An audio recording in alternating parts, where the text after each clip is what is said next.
વિદ્યાર્થી મિત્રો, design of રેનફોર્સ concrete સ્ટ્રક્ચર્સની video સિરીઝમાં આપ સર્વેનું સ્વાગત છે. આપણે ગયા લેક્ચર્સમાં શોર્ટ એક્સેલી લોડેડ કોલમ્સની ઘણી બધી ચર્ચાઓ કરી અને એક ડિઝાઇન પ્રોબ્લેમ પણ આપણે ગણેલો હતો કે જે આપણે જોઈએ રિકોલ કરીએ તો શોર્ટ એક્સેલી લોડેડ સ્ક્વેર કોલમ હતો અને એના ઉપર જે પી હતો એ 800 કિલોન્યુટન હતો અને ઇફેક્ટિવ લેન્થ કોલમની હતી 3 મીટર્સ. અને આપણે જોયું હતું કે સ્ટેપ 1માં આપણે જોયું હતું કે પહેલા સ્ટેપની અંદર કોલમની સાઇઝ અને લોન્જિટ્યુડનલ રેન્ફોર્સમેન્ટની આપણે ડિઝાઇન કરેલી હતી. તો કોલમની સાઇઝ પહેલાં આપણે નક્કી કરી અને પછી બીજા આગળ એનું મેઇન રેન્ફોર્સમેન્ટની ડિઝાઇન આપણે કરેલી હતી. બીજા સ્ટેપની અંદર લેટરલ ટાઈસ એની આપણે ડિઝાઇન જોઈ અને આઈએસ કોડલ પ્રોવિઝન કયા છે એ બધા જોયા. અને ત્રીજા સ્ટેપની અંદર લેટરલ ટાઈની એરેન્જમેન્ટ પ્રોપર છે કે નહીં એ બધી ચર્ચા આપણે કરેલી હતી. અને સ્ટેપ નંબર 4ની અંદર આ કોલમ છે એ બધા જ રિક્વાયરમેન્ટ શોર્ટ કોલમની છે એ ફૂલફિલ કરે છે કે નહીં એ આપણે બધું ચેક કરેલું હતું. રાઈટ. તો આજે આપણે એક નવા કોલમની ડિઝાઇન કરવા જઈ રહ્યા છીએ. Column with helical reinforcement. Circular કોલમની અંદર લેટરલ ટાઈ આપણે જે સ્ક્વેર કોલમની અંદર આપેલી હતી એવી સર્ક્યુલર લેટરલ ટાઈ પણ આપણે મૂકી શકીએ, પરંતુ એમાં આપણે હેલિકલ રેન્ફોર્સમેન્ટ પણ મૂકી શકીએ લેટરલ ટાઈની જગ્યાએ. તો આ એક નવી વસ્તુ આપણા માટે છે, તમારા માટે, કે આ જે સર્ક્યુલર કોલમ છે એમાં આપણે આ રીતે આ જે છે લેટરલ ટાઈની જગ્યાએ હેલિકલ રેન્ફોર્સમેન્ટ આપણે મૂકશું. તો પ્લાનની અંદર આપણે જોઈએ તો હેલિકલ રેન્ફોર્સમેન્ટ છે આ સર્ક્યુલર જ દેખાશે, પરંતુ અહીંયા 2-3 વસ્તુઓ આપણે સમજવાની જરૂર છે એ આપણે જોઈએ. એક તો આ છે સર્ક્યુલર કોલમનો ટોટલ ડાયામીટર ડી છે આ, અને આ જે છે એ ડાયામીટર ઓફ કોર છે. ડાયામીટર ઓફ કોર એટલે કે આ જે હેલિકલ રેન્ફોર્સમેન્ટ છે એનો આઉટર એજથી આ બંને બાજુના આઉટર એજ ઉપર, તો that is our diameter of core. અને આ વચ્ચેનો ભાગ છે એને આપણે શું કહીએ છીએ? કોર કહીએ છીએ. તો આ લોન્જિટ્યુડનલ બાર્સ છે જે મેઇન બાર્સ પણ આપણે કહેતા હોઈએ છીએ એ છે બધા, અને આ છે બધું હેલિકલ રેન્ફોર્સમેન્ટ. તો લેટરલ ટાઈની જગ્યાએ આપણે હેલિકલ રેન્ફોર્સમેન્ટ વાપરીને ડિઝાઇન કોલમની કરી શકીએ. તો આના માટે આઈએસ કોડલ પ્રોવિઝન થોડા જોઈએ આપણે. પેજ નંબર 71 ઉપર compression member with helical reinforcement એ આખું એમાં આપેલું છે, અને એમાં આપણે એક પછી એક એના જે ક્રાઇટેરિયા છે એ જોતા જઈએ. તો સૌથી પહેલો તો ક્રાઇટેરિયા છે strength of the column with helical reinforcement is equal to 1.05 times strength of the columns with lateral ties. જો આઈએસ કોડમાં કહ્યું છે the strength of the compression member with helical reinforcement satisfying the requirement of 39.4.1 shall be taken as 1.05 times the strength of the similar member. એટલે એનો મતલબ શું થયો કે ડિઝાઇન ફેક્ટર લોડ આપણે જે છે હેલિકલ રેન્ફોર્સમેન્ટ વાપરતા હોય તો જે ફેક્ટર્ડ લોડ આવે એના વડે આપણે ડિવાઇડેડ બાય 1.05 વડે ભાગાકાર કરીશું, કારણ કે strength of the helical reinforcement વાળો જે કોલમ છે એની સ્ટ્રેન્થ છે એ આપણે વધારે છે એટલા માટે. રાઈટ.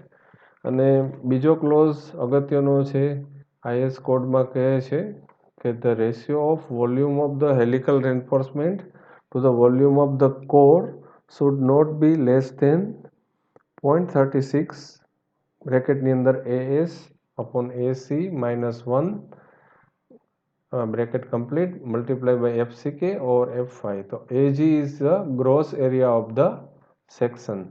એટલે કે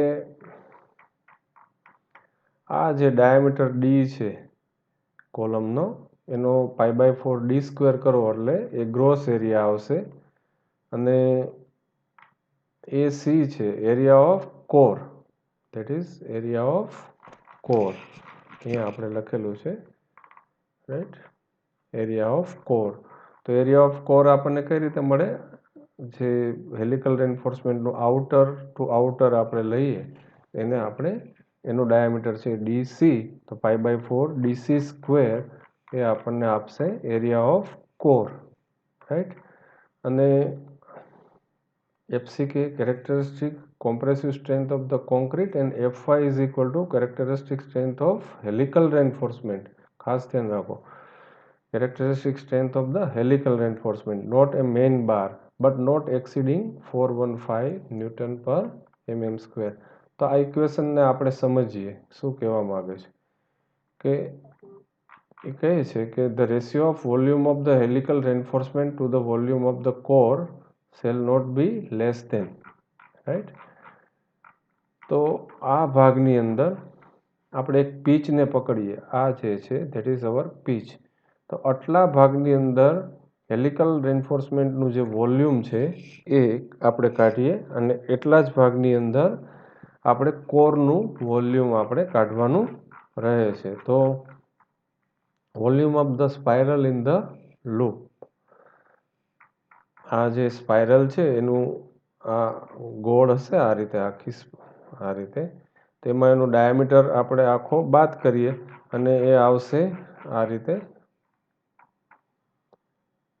π/DC - 5SP, diameter of the spiral reinforcement into area of spiral reinforcement. આ જે સર્ક્યુલર સ્પાઇરલ છે આપણો એનું વોલ્યુમ આપણે કાઢવું છે, તો આ એનું પેરીફરી મલ્ટીપ્લાય બાય એરિયા, કેટલા ડિસ્ટન્સ માટે, pitch.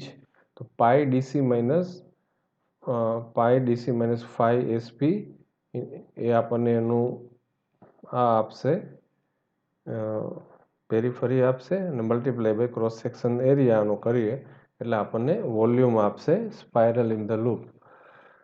Diameter of the core, કેટલા ભાગની અંદર, આ પીચ જેટલા ભાગની અંદર આપણે ડાયામીટર આપણે જોઈએ છે કોરનો. ઇટ ઇઝ વેરી ઇઝી,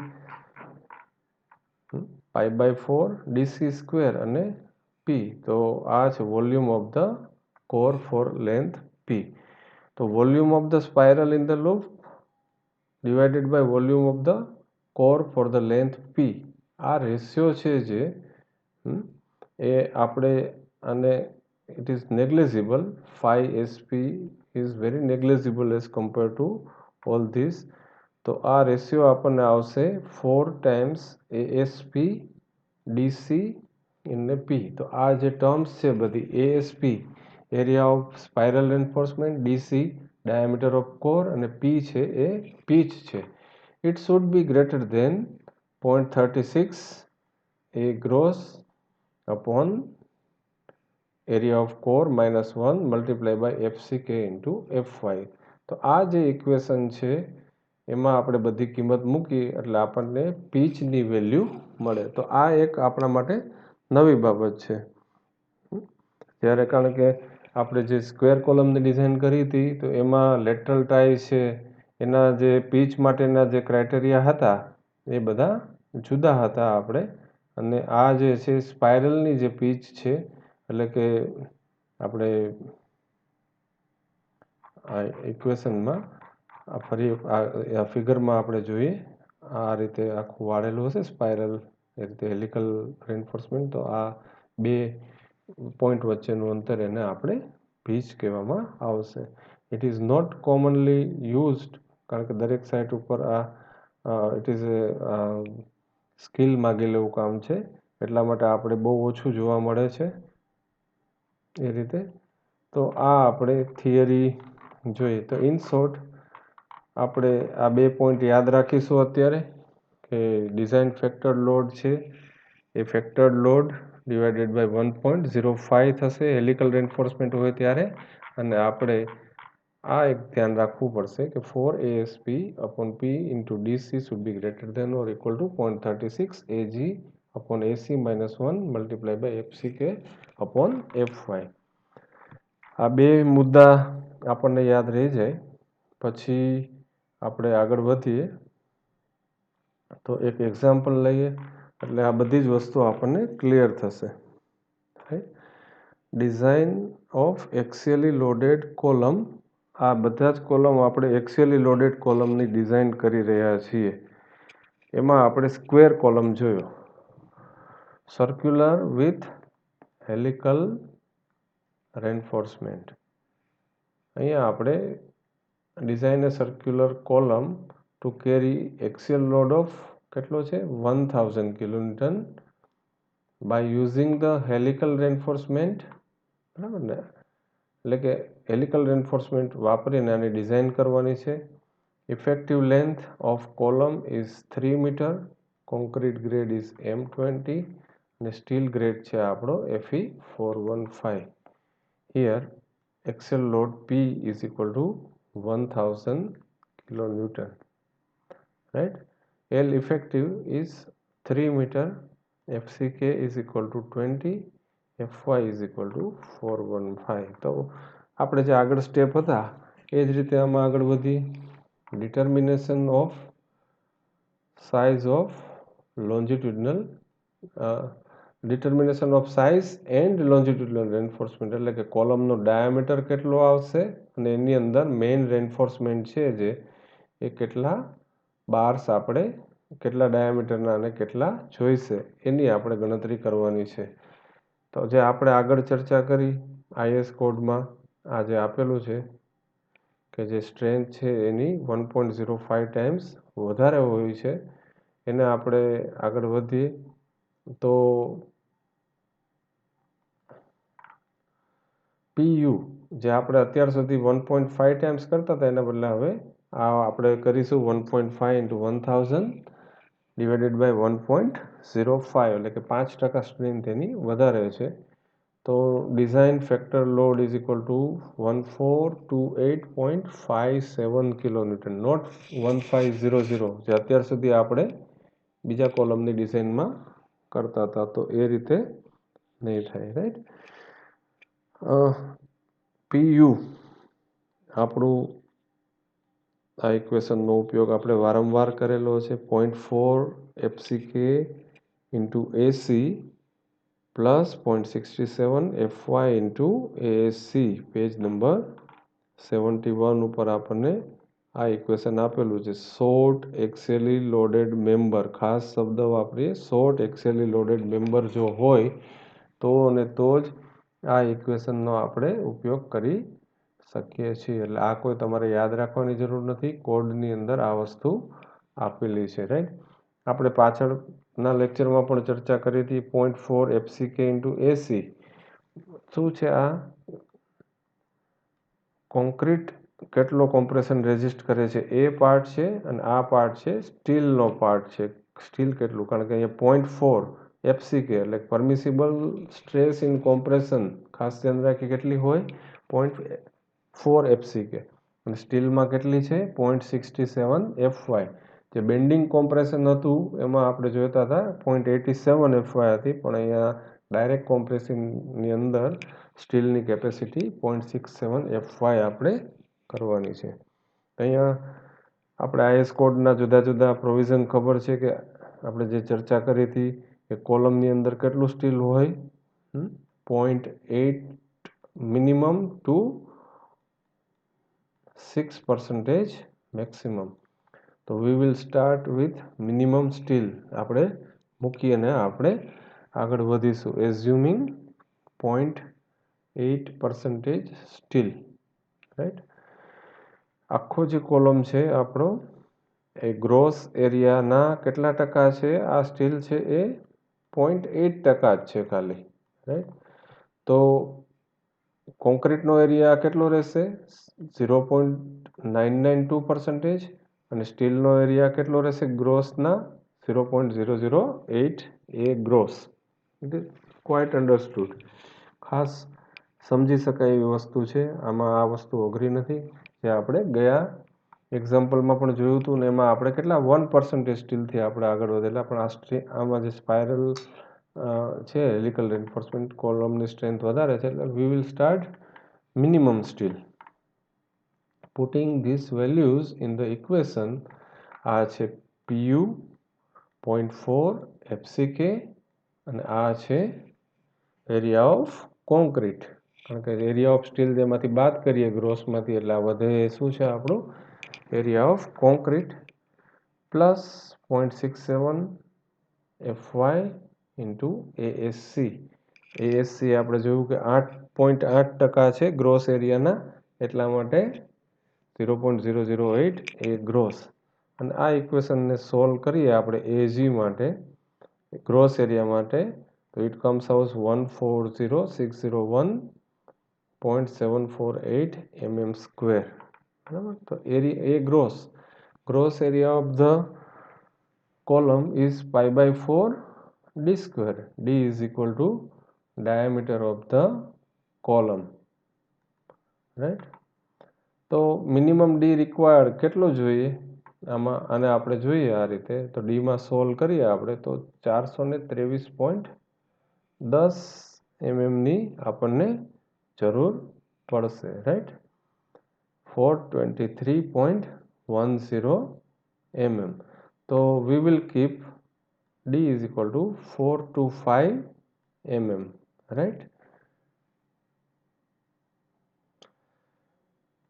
હવે જ્યારે આપણે ગ્રોસ એરિયા 425 mm રાખ્યો છે, સોરી આપણે ડાયામીટર 425 mm રાખ્યો છે, ત્યારે ગ્રોસ એરિયા કેટલો થશે હવે π/4 d².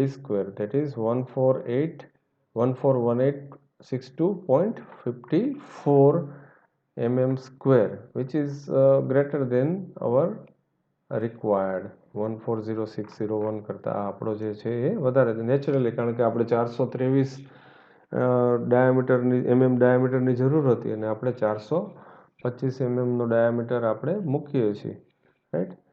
તો એક વસ્તુ ફરી એક વખત હું તમને યાદ દેવડાવી દઉં, જે પાછલા લેક્ચર્સમાં પણ આપણે જોયું હતું. એક ક્લોઝ અહીંયા છે કે શોર્ટ એક્સિયલી લોડેડ મેમ્બર્સમાં આપણે ક્યારે કરી શકીએ કે minimum eccentricity does not exceed 0.05 times. એટલે સાવ મિનિમમ એસેન્ટ્રિસિટી આપણે જો લેતા હોય 20 mm, તો એને ભાગ્યા 0.05 તમે કરો એટલે કે 400 mm આવે છે, જે આપણે જોયું હતું. એટલે કોઈ પણ ડાયમેન્શન કોલમનું જો 400 mm કરતાં ઓછું હોય તો આપણે શોર્ટ એક્સિયલી લોડેડ કોલમનું જે ઇક્વેશન વાપર્યું છે, એટલે એ ઇક્વેશન વાપરી ના શકીએ. તો વિદ્યાર્થીઓને ખાસ જણાવવાનું કે પરીક્ષામાં ઇવન ધો 400 mm કરતાં જો ઓછો ડાયામીટર અથવા તો ડાયમેન્શનની જરૂર પડે બી અથવા તો ડીની, તો જો આપણે આ શોર્ટ કોલમ ડિઝાઇન કરતા હોય તો મિનિમમ 400 મૂકી અને પછી જ આગળ વધવાનું રહેશે, રાઈટ. આપણા કેસની અંદર તો 400 કરતાં વધારે ડાયામીટરની આવે છે. પણ એક મગજમાં આ વસ્તુ આપણે રાખવી ખૂબ જ જરૂરી છે, રાઈટ. તો આપણે જોયું હતું કે area of steel in compression કેટલું છે, 0.8%, એટલે કે 0.008 AG. તો we required 1134.90 mm² as a area of steel in compression. તો આપણે કેટલા બાર પ્રોવાઈડ કરશું, 616 mm ટોર પ્રોવાઈડ કરીએ તો longitudinal reinforcement which gives area of steel in compression 1206.37 mm², which is greater than 1134.90 mm². અહીંયા બે વસ્તુ આપણે જોઈએ કે IS કોડના જે પ્રોવિઝન આપણે જોયા હતા, જે જુદા જુદા, એમાં કહ્યું હતું કે સર્ક્યુલર કોલમની અંદર મિનિમમ કેટલા બાર જોઈએ, 6, અને diameter of the minimum diameter of the main bar is 12 mm. તો આ બંને રિક્વાયરમેન્ટ આપણી ફૂલફિલ થાય છે કે આપણે કેટલા સળિયા મૂકીએ છીએ, 6 12 mm 16 mm ટોર એટલે કે 12 mm કરતાં વધારે છે અને એ છે આપણું જે સળિયાની સંખ્યા છે જે એ 6 છે એટલે કે 6થી ઓછી તો આપણે રાખી ના શકીએ તો આપણે આ જે છે લોન્જિટ્યુડિનલ બાર્સ એ 1 2 3 4 5 6 આ રીતે એરેન્જ કરીશું. તો અહીંયા આપણે એક ડિઝાઇન પૂરી થઈ કે આ ડાયામીટર આપણો છે એ કેટલો આવી ગયો 425 mm અને આ જે સળિયા છે એ 16 mm ના 6 સળિયા બરાબર ને 16 mm ટોર આ રીતે આપણે આ એક ડિઝાઇન પૂરી થઈ. આપણે જે સ્ક્વેર કોલમ હોય અથવા તો હેલિકલ રેન્ફોર્સમેન્ટ વગરના સર્ક્યુલર કોલમ હોય જેમાં ખાલી આપણે લેટરલ ટાઈ કરતા હોય એમાં પછીનું સ્ટેપ હતું કે આપણે પીચ લેટરલ ટાઈની શોધવાની હતી અને એ આપણને 16 times smallest diameter of the longitudinal bar અથવા તો 300 mm એ બધી જ વસ્તુ અથવા તો લીસ્ટ લેટરલ ડાયમેન્શન એ બધા જ આપણે જોયા હતા રાઈટ. તો આમાં આપણે હવે પીચ માટે આગળ વધીએ રાઈટ. એની ગણતરી કઈ રીતે કરવી આપણે ડિઝાઇન ઓફ હેલિકલ રેન્ફોર્સમેન્ટ. તો અહીંયા આપણે ડાયામીટર કેટલો રાખવો આપણે હેલિકલ રેન્ફોર્સમેન્ટનો તો IS કોડમાં પેજ નંબર 49 ઉપર 26.5.3.2 D2 તો આપણે પેજ નંબર 49 ઉપર જઈએ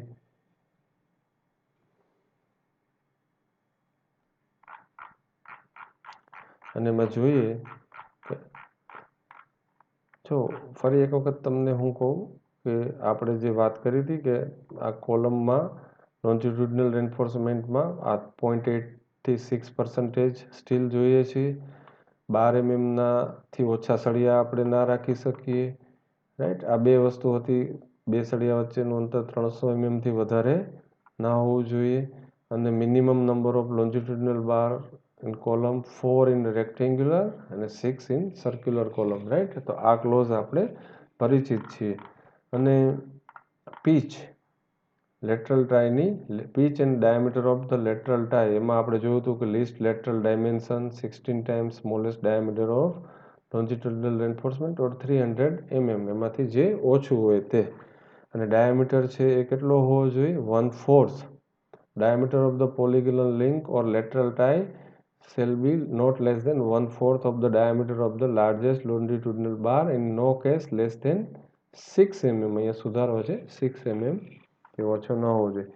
હેલિકલ રેન્ફોર્સમેન્ટ માટે અહીંયા આપેલું છે પીચ અને ડાયામીટર. તો પહેલા આપણે ડાયામીટરનું જોઈએ તો diameter of the helical reinforcement shall be in accordance with 26.5.3.2 C2 એટલે કે સિમિલર આ ડાયામીટર આપણે હેલિકલ રેન્ફોર્સમેન્ટનો પણ આ જ રીતે નક્કી કરી શકીએ એટલે કે 1/4 ઓફ લાર્જેસ્ટ બાર 1/4 ઓફ 16 એટલે કે 4 mm અથવા તો 6 mm આનાથી ઓછો ન હોવો જોઈએ એટલે કે 6 mm થી કોઈ પણ સંજોગોમાં ઓછો ન હોવા જોઈએ.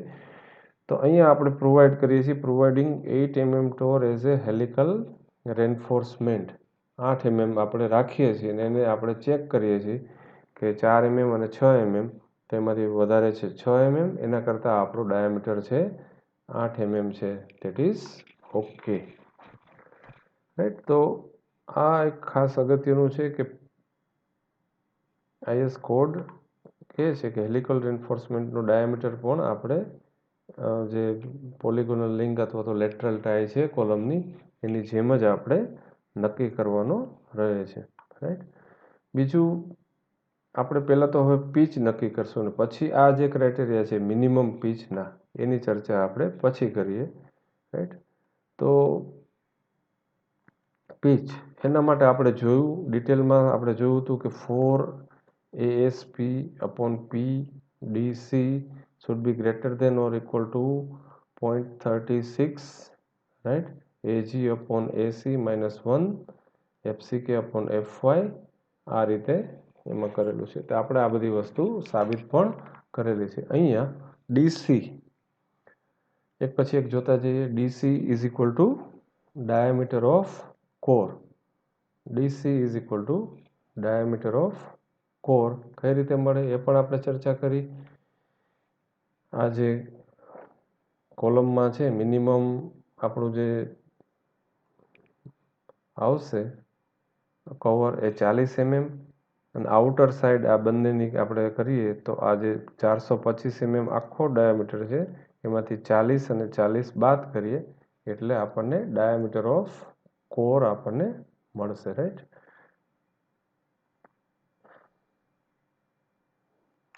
425, 40 અને 40 બંને બાજુથી એટલે કે 345. તો ડાયામીટર ઓફ કોર 345 mm.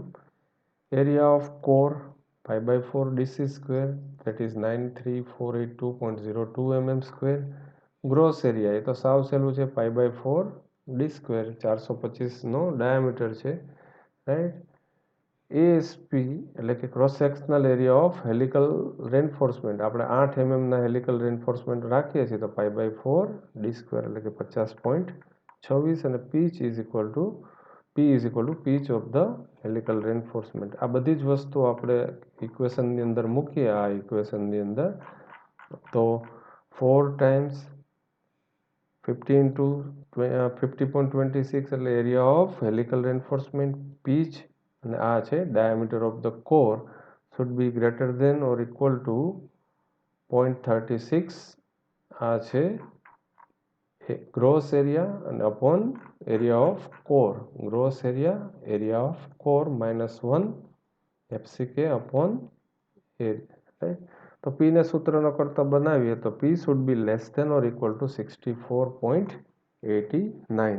આ પીચ છે જે એ 64.89 કરતાં આપણે ઓછી આવવી જોઈએ, રાખવાની રહેશે.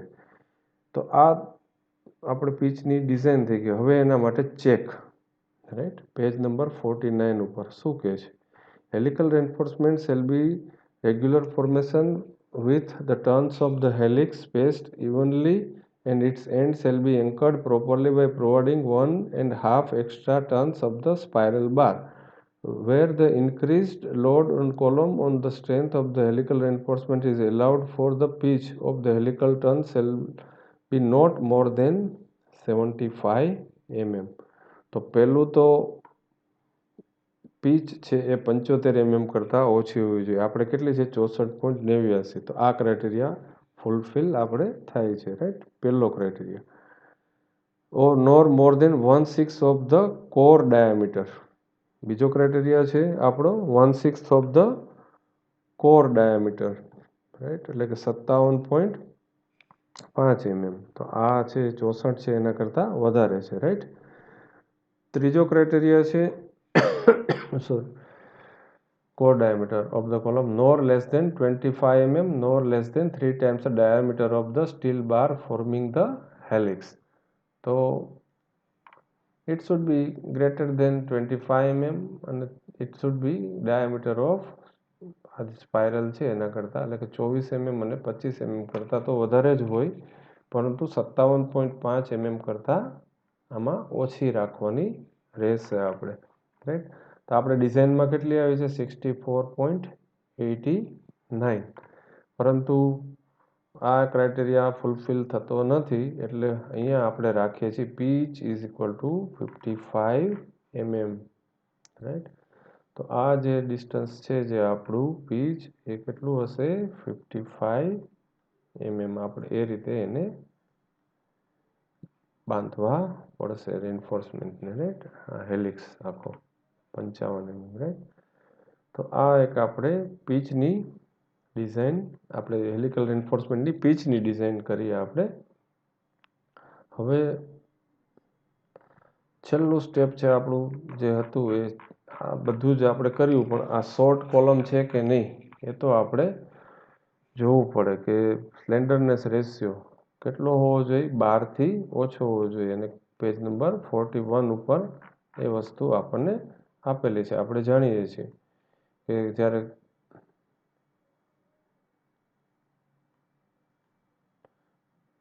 પેજ નંબર 41 1 ઉપર સ્લેન્ડરનેસ રેશિયો આખો આપણે ડિટેલમાં આનો એક એક્ઝામ્પલ પણ ગણેલો. ફરી એક વખત આપણે રિકોલ કરીએ અને જોઈએ. Short and slender compression member. A compression member may be considered as a short when both slenderness ratio LEX by D and LEY by B are less than 12. આ એક વસ્તુ આપણે જોઈતી, રાઈટ. તો અહીંયા LEX અને LEY બંને સરખા જ આપેલા છે. ડી છે એ એક જ છે આપણે ડાયામીટર, તો 7.05 લેસ ધેન 12. તો આ જે છે સ્લેન્ડરનેસ રેશિયો એટલે કે આ શોર્ટ કોલમ કહેવાય.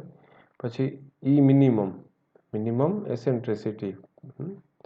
શું કહે છે મિનિમમ એસેન્ટ્રિસિટી? આપણે જાણીએ છીએ, આનો પણ એક્ઝામ્પલ આપણે બે ગણ્યા. Length of the column divided by 500 plus lateral dimension upon 30, but minimum is 20. તો અહીંયા કેટલી આવે છે? 20.17 mm. તો 20 કરતાં વધારે છે તો વી વિલ કીપ આપણે મિનિમમ એસેન્ટ્રિસિટી ઇઝ 20.17. અને આપણે આગળ પણ ચર્ચા કરી પેજ નંબર 71 ઉપર કે આ શોર્ટ કોલમ ક્યારે કહી શકીએ આપણે કે જ્યારે e should not be greater than 0.05 times lateral dimension, right. આ ખૂબ જ અગત્યનો ક્લોઝ છે, આ આપણે જોયું. when the minimum eccentricity as per 25.4 does not exceed 0.405 times the lateral dimension. તો ડી ને સૂત્ર ન કરતા બનાવે તો D should not be less than e upon 0.05 times. તો 20.17 આપણે actual minimum eccentricity divided by 0.05. તો કોલમનો ડાયામીટર છે એ મિનિમમ કેટલો હોવો જોઈએ? 403.4 mm. પણ આપણો જે ડાયામીટર છે એ કેટલો છે?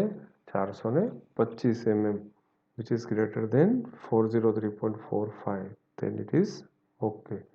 તો આ રીતે આપણે આખી circular column with helical reinforcement. એ ખાસ ધ્યાન રાખો તમે કે આપણે જે સ્ક્વેર કોલમની ડિઝાઇન કરી હતી એમાં આપણે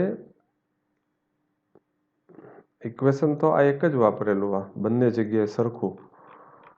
અને એનું આપણે સ્ક્વેર કોલમ હોય, સર્ક્યુલર કોલમ હોય અને ફક્ત આપણે આ લેટરલ ટાઈ અથવા તો પોલિગોનલ લિંક્સ વાપરતા હોય તો પછી એના ડિઝાઇન સ્ટેપ આ જ રહેશે બધા, એમાં કોઈ ફેરફાર કરવાનો રહેતો નથી. પરંતુ આપણે circular column with helical reinforcement, એમાં જે આપણે આ જે છે હેલિકલ રેન્ફોર્સમેન્ટ વાપરશું લેટરલ ટાઈ અથવા તો પોલિગોનલ લિંકની જગ્યાએ, ત્યારે શું કરવું એની આપણે આજે ચર્ચા કરી. એમાં આપણે જોયું કે આઈએસ કોડમાં છે કે ફરી એક વખત તમને રિકોલ કરાવો તો આની જે સ્ટ્રેન્થ છે એ 5% વધારે હોય એટલે કે ફેક્ટર લોડ છે એ આપણો એને 1.05 વડે ભાગાકાર કરીને લેવાનો. અને આઈએસ કોડ કહે છે આ રીતે ratio of volume of the helical reinforcement to the volume of core shall not be less than 0.36 AS upon AC minus 1 FCK upon F5. અને એના ઉપરથી આપણે સાબિત કર્યું કે આ જે છે 4 ASP upon P into DC should be greater than or equal to 0.36 AG upon AC minus 1 FCK over Fy. અહીંયા પણ ડિઝાઇન સ્ટેપમાં પહેલા સ્ટેપમાં આપણે શું નક્કી કરીએ છીએ? ડાયમેન્શન ઓફ ધ કોલમ અને આ જે સાઇઝ અને લોન્જિટ્યુડિનલ રેન્ફોર્સમેન્ટ, રાઈટ. તો એમાં આપણે જોયું કે PU 1.05 વડે ભાગાકાર કરીએ છીએ એટલો ફરક. ઇક્વેશન આપણે એ જ વાપરીએ છીએ કે જે આગલા બધા એક્ઝામ્પલમાં આપણે વાપર્યું. અહીંયા 0.8% જે મિનિમમ સ્ટીલ છે એટલું આપણે એઝ્યુમ કરીએ. એના ઉપરથી આપણને રિક્વાયર્ડ ગ્રોસ એરિયા મળશે, એના ઉપરથી રિક્વાયર્ડ ડાયામીટર મળશે. એમાં સેજ વધારો કરીને આપણે રાખીએ છીએ રાઉન્ડ ઓફ કરીને 425 mm. અને એના જે ગ્રોસ એરિયાના 0.008 એટલે કે 0.8% સ્ટીલ હતું.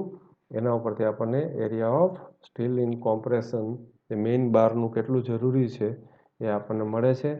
એના ઉપરથી આપણે 6 સળિયા આપણે રાખેલા છે. એમાં બે કાળજી આપણે રાખી કે મેઇન બારનો ડાયામીટર હંમેશા 12 mm અથવા તો એનાથી વધારે હોવો જોઈએ. અને જો સર્ક્યુલર કોલમ હોય તો મિનિમમ બાર્સ કેટલા હોય 6 અને જો રેક્ટેન્ગ્યુલર હોય તો 4. એ કાળજી આપણે રાખવી પડે છે. સર્ક્યુલર કોલમની ડિઝાઇન કરીએ તો આપણે ધ્યાન રાખવું પડે કે 6 થી ઓછા બાર્સ આપણે એમાં પ્રોવાઈડ ન કરી શકીએ. ડિઝાઇન ઓફ હેલિકલ રેન્ફોર્સમેન્ટમાં આપણે પહેલાં જોયું કે ડાયામીટર એનો આપણે 8 mm લીધો એ બરાબર છે કે નહીં, એનું જે મિનિમમ રિક્વાયરમેન્ટ છે એના કરતાં વધારે હોવો જોઈએ. અને આના જે ઇક્વેશન છે જે આપણે જે આગળ સાબિત કર્યું એના ઉપરથી આપણે પીચ નક્કી કરી. તો પીચને પાછું આપણે ચેક કરવાનું છે કે એ 75 mm કરતાં ઓછી ન હોવા જોઈએ, બરાબર. એ છે એ 1/6 ઓફ ધ ડાયામીટર ઓફ કોરથી ઓછી ન હોવી જોઈએ. પીચ છે 25 mm થી વધારે અને 3 ટાઈમ્સ આ એએસપી કરતાં વધારે હોય. તો આ બધા જ ક્રાઇટેરિયા આપણે જોયું તો ડિઝાઇનમાં 64.89 mm આવતી હતી, પરંતુ આપણે કેટલી લીધી 57.5 તો જરૂરિયાત છે એટલે આપણે 55 mm આપણે જોયું. અને છેલ્લે આપણે જે આગલા એક્ઝામ્પલમાં જોયું હતું એ જ રીતે ચેક ફોર શોર્ટ કોલમ. તો 300/425 આપણો L/D રેશિયો એ 12 કરતાં ઓછો છે. મિનિમમ એસેન્ટ્રિસિટી આપણે 20.17 આવે છે અને એનો જે ડાયામીટર છે એ મિનિમમ એસેન્ટ્રિસિટી 0.05 છે એના કરતાં વધારે આવેલો છે. એટલે કે શોર્ટ એક્સિયલી લોડેડ કોલમ આપણો છે. તો આ રીતે આપણે જુદી જુદી બધી ચર્ચાઓ કરી કોલમમાં. એમાં સૌથી પહેલાં તો કોલમની થિયરી પહેલા લેક્ચરમાં જોઈ. બીજા લેક્ચરની અંદર આપણે સ્ક્વેર કોલમની ડિઝાઇન કરી. ત્રીજા કોલમની અંદર આપણે સર્ક્યુલર કોલમ વિથ હેલિકલ રેન્ફોર્સમેન્ટની ચર્ચા કરી. તો હવે આપણે નેક્સ્ટ લેક્ચરની અંદર આઇસોલેટેડ ફૂટિંગ એની ડિઝાઇન જે બાકી છે એની આપણે ચર્ચા કરીશું. આઈ હોપ કે તમને આ વિડીયો ઉપયોગી નીવડશે અને વિડીયોને જોવા માટે થેન્ક યુ વેરી મચ.